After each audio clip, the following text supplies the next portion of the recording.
کہ ہمارے معاشرے میں کچھ رسموں نے جڑ پکڑ لی ہے، اس کے بغیر اس زمانے میں شادی کا تصور نہیں ہے، اور ان رسموں نے ہمارے معاشرے کو تباہ کر کے رکھ دیا، کھوکھلا کر کے رکھ دیا۔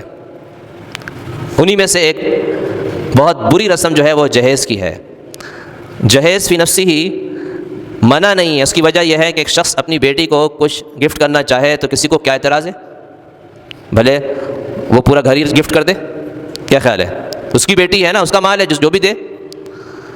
لیکن ہمارے معاشرے میں صرف یہ نہیں ہوتا نا، ہمارے معاشرے میں اس سے بہت آگے، یہ تو بہت پرانی پیچھے کی چیز ہے، ہمارے معاشرے میں بہت آگے ہے۔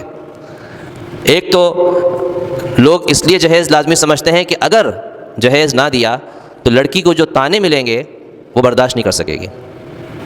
تو اس سے معلوم ہوتا ہے کہ لڑکے والے سمجھ رہے ہوتے ہیں کہ جہیز دینا ضروری اور فرض ہے، اس کے بغیر ہمیں لڑکی قابل قبول نہیں ہے، حالانکہ جہیز دینا نہ فرض ہے، نہ واجب ہے، نہ سنت ہے، نہ مستحب ہے، بس ایک جائز کام ہے، دینا چاہے تو دے، نہ دینا چاہے تو نہ دے۔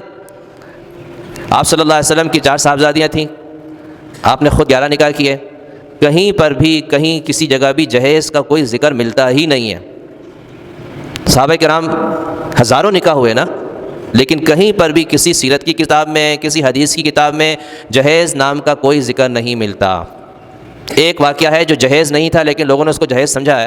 حضرت فاطمہ رضی اللہ عنہ کا نکاح ہوا ہے تو آپ صلی اللہ علیہ وسلم نے کچھ بنیادی ضروری چیزیں دی تھیں، اس میں چکی تھی اور بستر تھا اور اس قسم کی کچھ چیزیں تھیں، لیکن یاد رکھیں کہ سیرت میں آپ خود اس کو جا کے دیکھیں، حدیثوں کا مطالعہ کریں، سیرت کا مطالعہ کریں کہ وہ جو چیزیں خریدی گئی ہیں وہ کن پیسوں سے، کس کے پیسوں سے خریدی گئی ہیں۔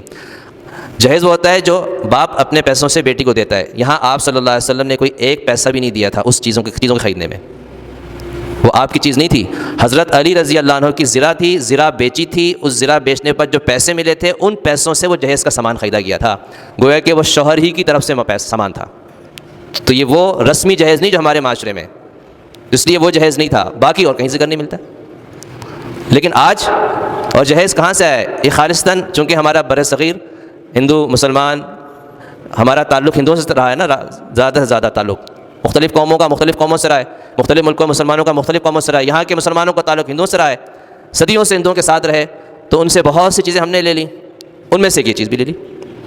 اب ایسی لے لی کہ آج لوگ سمجھتے ہیں کہ یہ شادی کا حصہ ہے، فرض ہے، سنت ہے، واجب ہے، پتہ نہیں کیا ہے، حالانکہ اس کا شادی سے کوئی تعلق نہیں۔